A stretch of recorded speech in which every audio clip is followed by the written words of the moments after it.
आज का टॉपिक है बोल्ट्जमैन ट्रांसपोर्ट इक्वेशन।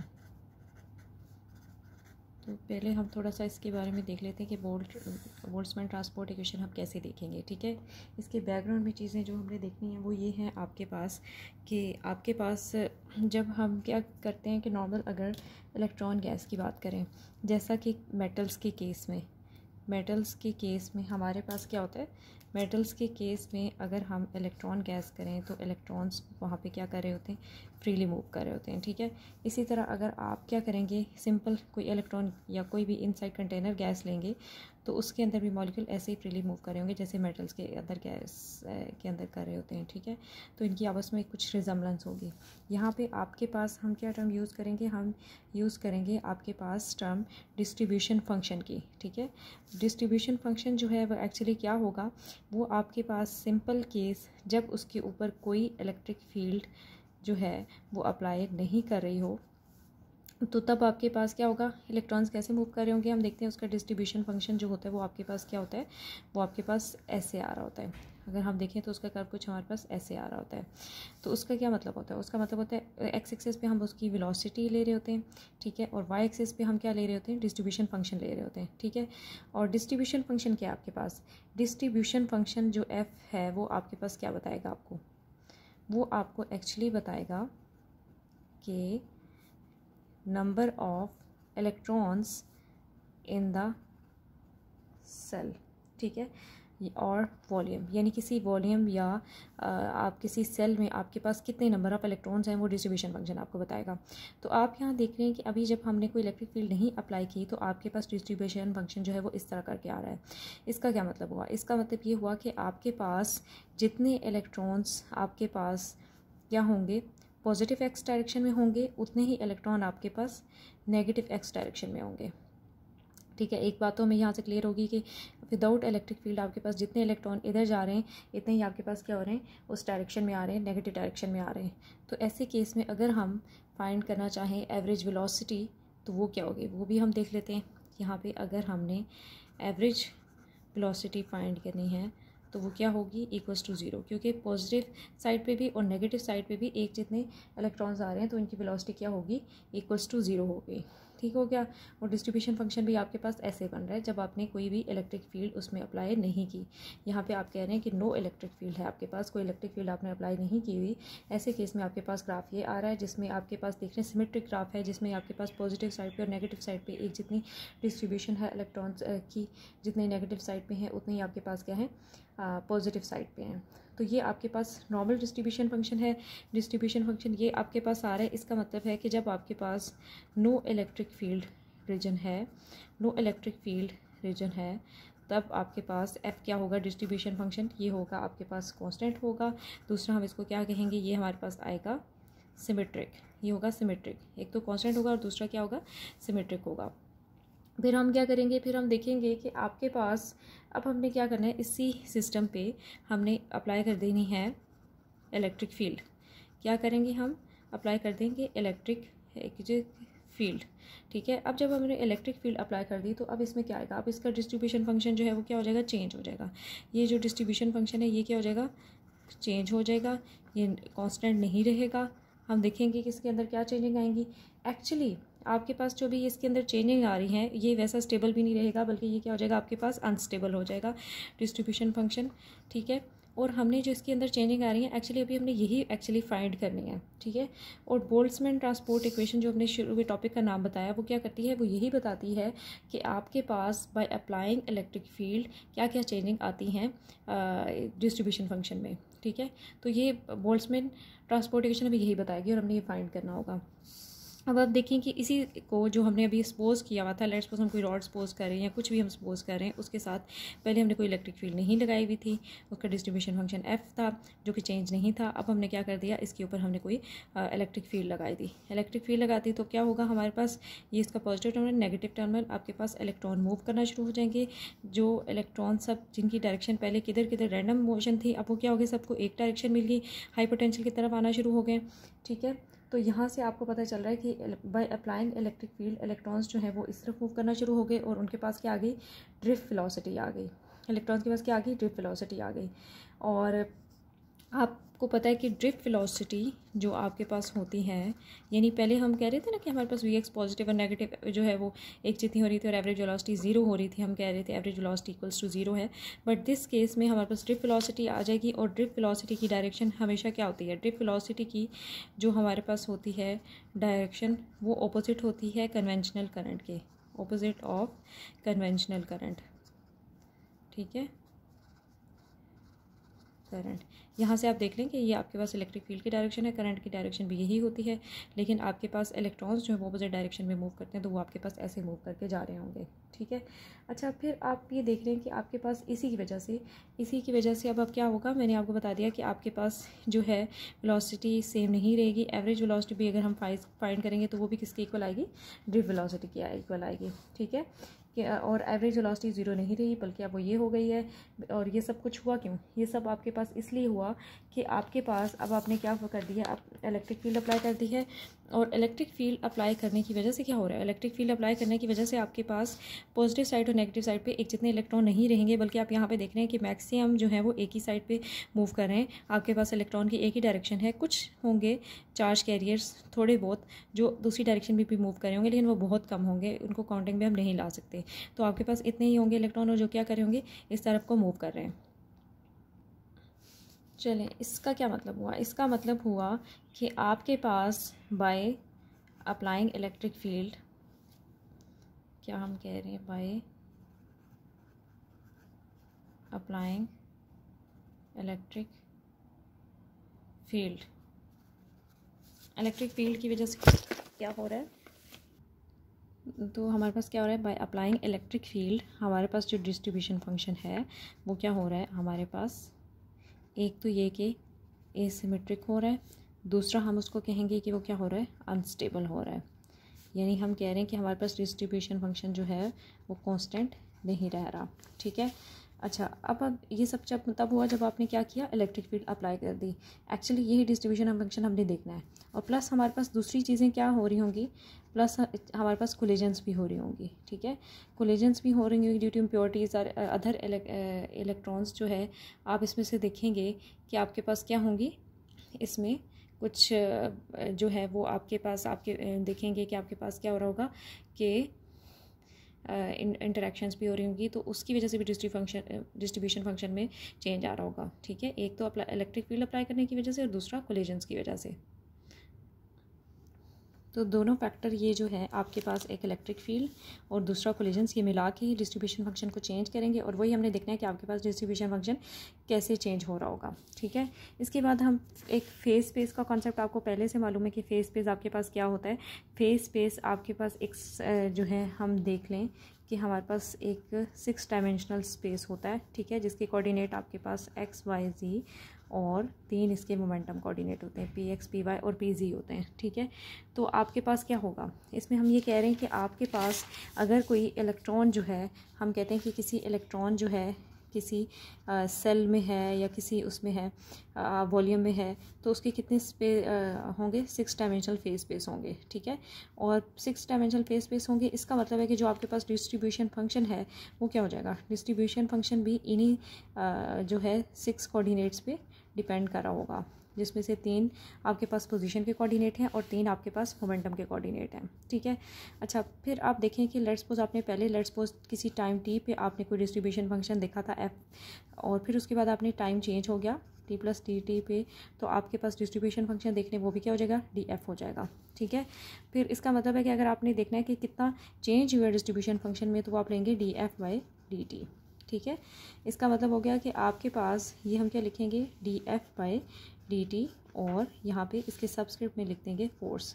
अच्छा, इसका क्या मतलब बन रहा है कि जो हमने लिखा, इसका मतलब है कि एक तो हम लिख रहे हैं कि डिस्ट्रीब्यूशन फंक्शन का चेंज फाइंड करें। हम क्या फाइंड करें, हम फाइंड करें चेंज इन डिस्ट्रीब्यूशन फंक्शन, और फिर हम देखते हैं due to force mean electric field.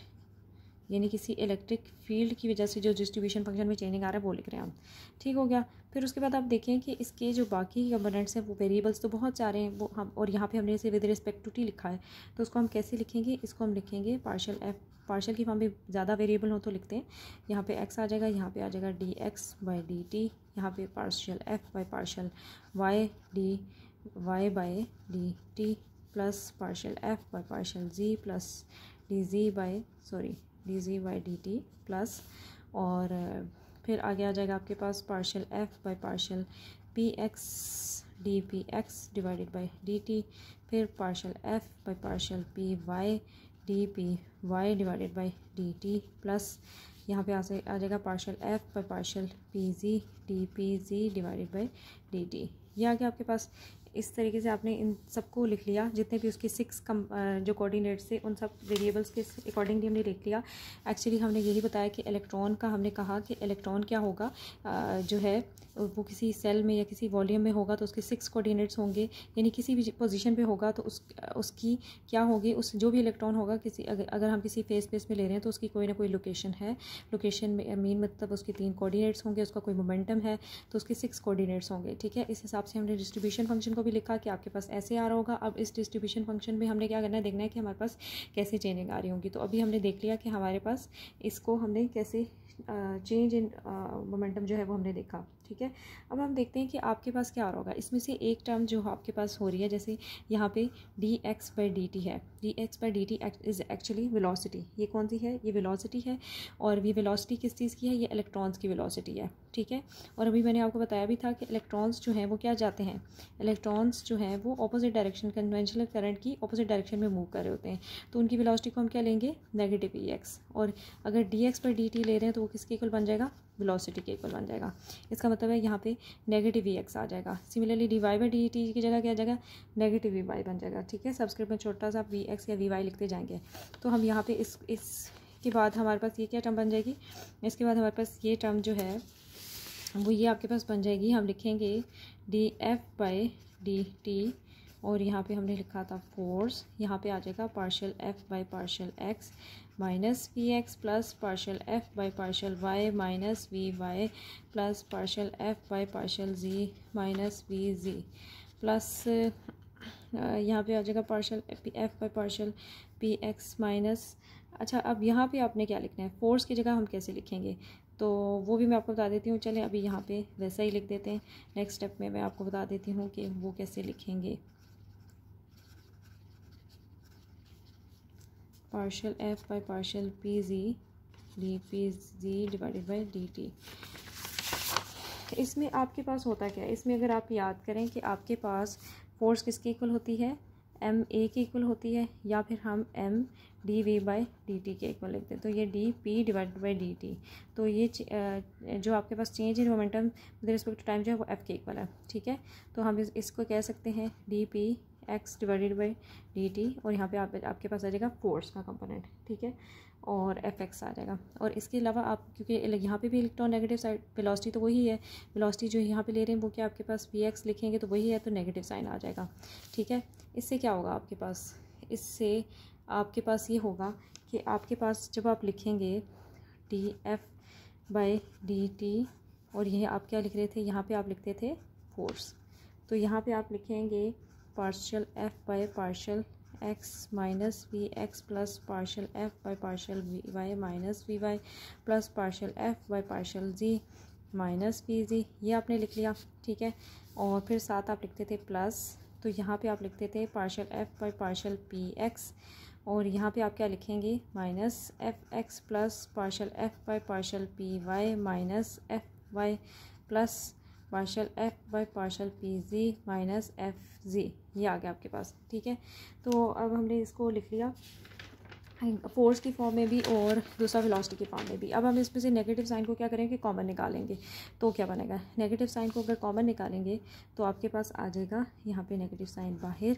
और यहाँ पे आपके पास हो जाएगा partial F by partial x we x plus partial F by partial y we Y plus partial F by partial z we z, और यहाँ पे नेगेटिव साइन, और यहाँ पे आ जाएगा partial F by partial P x और f x plus यहाँ पे हम लिखेंगे partial f by partial p y, यहाँ पे आ जाएगा f y plus partial f by partial p z, यहाँ पे आ जाएगा एफ जी। ये आ गया आपके पास, ये इक्वेशन नंबर 1 हम कह देते हैं कि हमारे पास इक्वेशन नंबर 1 आ गई। और ये एक्चुअली आपके पास यही थी equation D F by D T हमने लिखा था in the presence of electric field. तो ये इक्वेशन आ गई, ठीक है। इसको थोड़ा मज़ीद सिंप्लीफाई करते हैं, और मज़ीद सिंप्लीफाई कैसे करेंगे, जैसे हम लिखेंगे कि हमें पता है कि हमारे पास डेल ऑपरेटर किसके इक्वल होता है, डेल ऑपरेटर होता है partial by partial x iota partial by partial y j dot partial by partial z k dot के इक्वल होता है, ठीक है। अब इसमें से अगर हमारे पास, क्योंकि एक वेलोसिटी ये भी वेक्टर है और फोर्स भी वेक्टर है, तो हम इनकी कंपोनेंट लिख लेते हैं। जैसे हम वेलोसिटी की लिखें तो हमारे पास क्या होगा, v x i plus v y J plus v z k आ गया, ठीक है। तो अब हम क्या करेंगे कि डेल्टा ऑपरेटर लगाएंगे डॉट वी पे, तो हमारे पास क्या आ जाएगा, ठीक है। ये आ जाएगा हमारे पास partial by partial X we x plus partial by partial Y we Y plus partial by partial G we G आ गया आपके पास, ठीक है। डॉट प्रोडक्ट आपको पता है कि आई डॉट आई जो है वो इक्वल्स टू 1 होता है, जे डॉट जे जो है वो इक्वल्स टू 1 है, बाकी सारे जो हैं वो 0 होंगे। तो उस हिसाब से हमने कर लिया कि आई डॉट जे वगैरह अगर करेंगे तो 0 आएगा, तो इसलिए ये इसके साथ मल्टीप्लाई होकर हमारे पास आ गया। अच्छा, अब हमने क्या करना है, अब आप देखें कि यही जो हमने डेल और वी है, ये हम किसके साथ करेंगे, हम कहते हैं कि डेल और एफ़ कर देते हैं यहाँ पे हम, ठीक है। और साथ ही हम कर देते हैं कि आपके पास डॉट हम वी के साथ कर देते हैं, ठीक है। तो क्या होगा आपके पास, तो आपके पास partial by partial F X we X partial Y F V Y और plus partial F by partial G we G आ गया, ये आ गया आपके पास, ठीक हो गया। अच्छा, अब इसको करेंगे, इसको हम लिख देते हैं इक्वेशन नंबर 2, ठीक हो गया। अब हमने क्या करना है, अब हम ऑपरेटर लगाएंगे इसी तरह मोमेंटम ऑपरेटर। मोमेंटम ऑपरेटर के लिए हमने क्या किया कि वो डेल पी ले लेंगे, उस पर वो क्या हो जाएगा P X iota plus P Y जे प्लस पी जी के। और फिर यहाँ पे आपके पास f किसके इक्वल होता है, f होता है आपके पास F x i plus F Y J plus F G के इक्वल होता है। तो आपके पास क्या हो जाएगा, यहाँ पे डेल पी हम लिखेंगे, अगेन हम वही करेंगे, f यहाँ पे लिख देंगे और डॉट हम f के साथ ले रहे होंगे। तो आपके पास क्या आ जाएगा, partial f by partial P x और यहाँ पे आ जाएगा एफ एक्स। फिर इसी तरह partial f by partial p y, यहाँ पे f y plus partial f by partial p z और एफ जी, ठीक है। अब हमने ये इक्वेशंस फाइंड कर ली, इक्वेशन नंबर 3 भी फाइंड कर ली। अब आप क्या करेंगे, अब आप इसको सॉल्व करेंगे। जो आपके पास इक्वेशन 2 थी और जो इक्वेशन आपके पास क्या थी 3 थी, ये दोनों आपने पुट कर देनी है, put in equation number 1, equation 1 में पुट कर देनी है। तो क्या आ जाएगा आपके पास, आ जाएगा D F by D T, ये था आपके पास, हम फोर्स लिख रहे थे और साथ हम क्या लिखते थे कि हमने नेगेटिव साइन लिखा हुआ था, और ये बाकी जो अंदर टर्म आ रही थी इसकी जगह आ जाएगा आपके पास डेल और एफ और यहाँ पे डॉट वी आ गया, ठीक है। इसके साथ ही आपके पास दूसरी इक्वेशन थी, वो क्या थी, डेल पी और एफ और यहाँ पे भी डॉट आपके पास एफ आ जाएगा। ये मैं आपको अगेन दिखा देती हूँ कि फर्स्ट इक्वेशन क्या थी, ये भी आपने फाइंड करी थी इक्वेशन, यहाँ पे ये इक्वेशन थी। अब इस सारे की जगह हमारे पास ये वाली वैल्यू आ गई और इसकी जगह भी, तो हमारे पास इक्वेशन जो बन गई वो आपके पास ये वाली इक्वेशन बन गई हमारे पास, ठीक है। अच्छा, अब मैंने आपको स्टार्ट पे ही बता दिया था कि आपके पास जो डिस्ट्रीब्यूशन फंक्शन में चेंजिंग आ रही हैं ये किसकी वजह से हो रही हैं, एक तो इलेक्ट्रिक फील्ड की वजह से हो रही हैं, दूसरा आपके पास कोलिजन्स की वजह से हो रही हैं, ठीक है।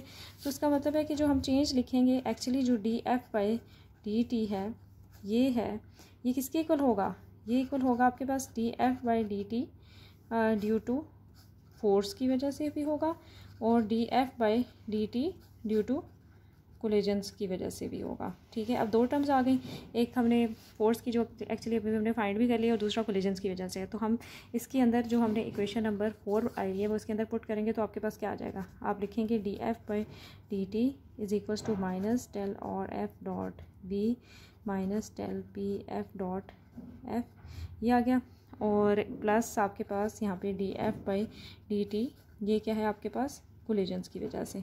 ये टोटल है आपके पास कितना चेंज आ रहा है, ये फोर्स की वजह से और ये कोलिजन की वजह से ऐड होकर टोटल डिस्ट्रीब्यूशन फंक्शन में चेंज आ रहा है वो ये आपके पास, ठीक है।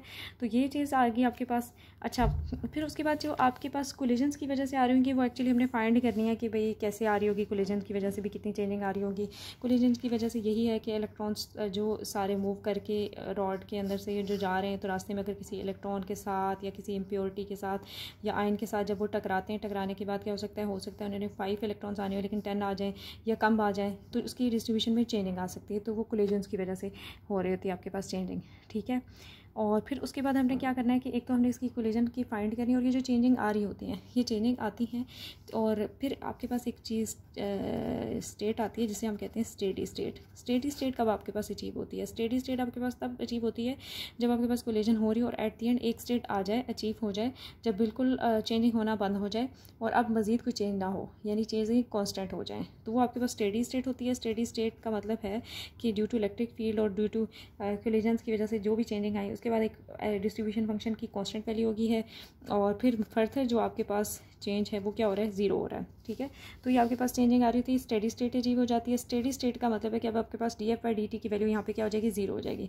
तो यहाँ पे अगर हम ज़ीरो पुट करेंगे तो आपके पास माइनस डेल और F dot p minus del P F dot, ये एफ पड़ा होगा यहाँ पे, एफ प्लस df/dt, और ये किसकी वजह थी, कोलिजन्स की वजह से था, ठीक है। तो ये अभी आपके पास ये इक्वेशन बन जाएगी। अब आप क्या कर सकते हैं, अब आप ये कर सकते हैं कि ये वाला कोलिजन जो है आप इस साइड पे लेके आ सकते हैं, बाकी उधर ही रहे।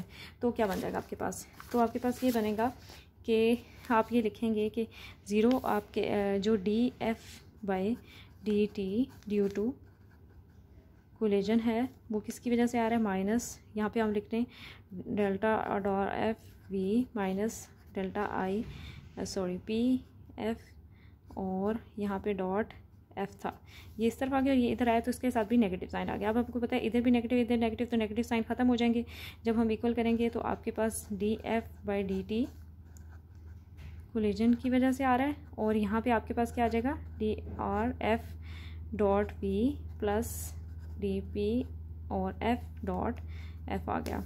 ये जो आपके पास इक्वेशन आई है इसको हम कहते हैं बोल्ट्जमैन इक्वेशन। क्या हमसे कहते हैं, इसको कहते हैं हम बोल्ट्जमैन ट्रांसपोर्ट इक्वेशन। ये आपके पास Boltzmann transport equation final equation आ गई, और ये इक्वेशन दोनों कंसीडर करके आई है कि कोलिजन की वजह से भी और इलेक्ट्रिक फोर्स या फील्ड की वजह से जो चेंजिंग आ रही हैं उनकी वजह से भी जो चेंजिंग आ रही होगी उसकी वजह से भी आ गई है, ठीक है।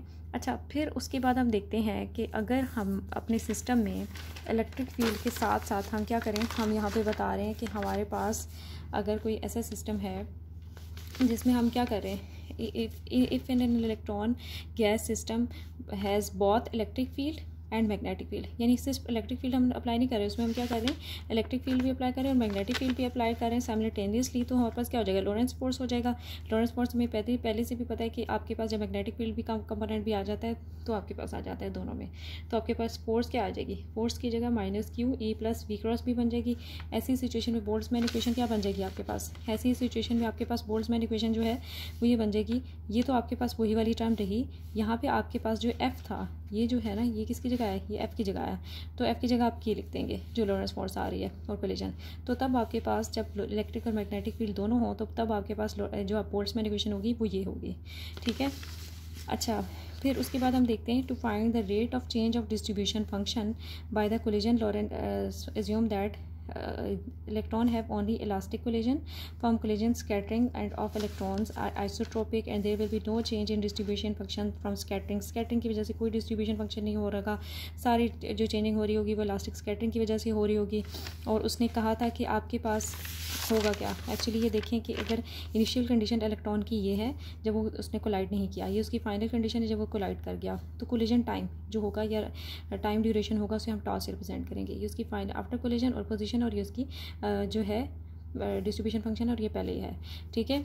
तो इसका मतलब है कि अगर हम इसकी इक्वेशन लिखें तो क्या आएगी, वो इक्वेशन होगी आपके पास कि हम लिखेंगे D F by D T collision जो होगा वो क्या किसके इक्वल होगा, वो एक्चुअली फाइनल माइनस इनिशियल, ये फाइनल थी ना, फाइनल माइनस इनिशियल होगा, तो बाद में हमने नेगेटिव साइन पहले ले लिया तो आपके पास minus F not divided by बन गए, जो आपके पास यहाँ पे क्या है, ये कोलिजन टाइम है। और ये भी इक्विलिब्रियम पोजीशन पे ले रहे हैं, यानी कि चेंजिंग होने के बाद डिस्ट्रीब्यूशन फंक्शन जब चेंज हो रहा था, चेंज होने के बाद फुली चेंज हो गया, तो तब आपके पास क्या आ रहा है, तो तब ये वाली जो है आपके पास इक्वेशन बन रही होगी।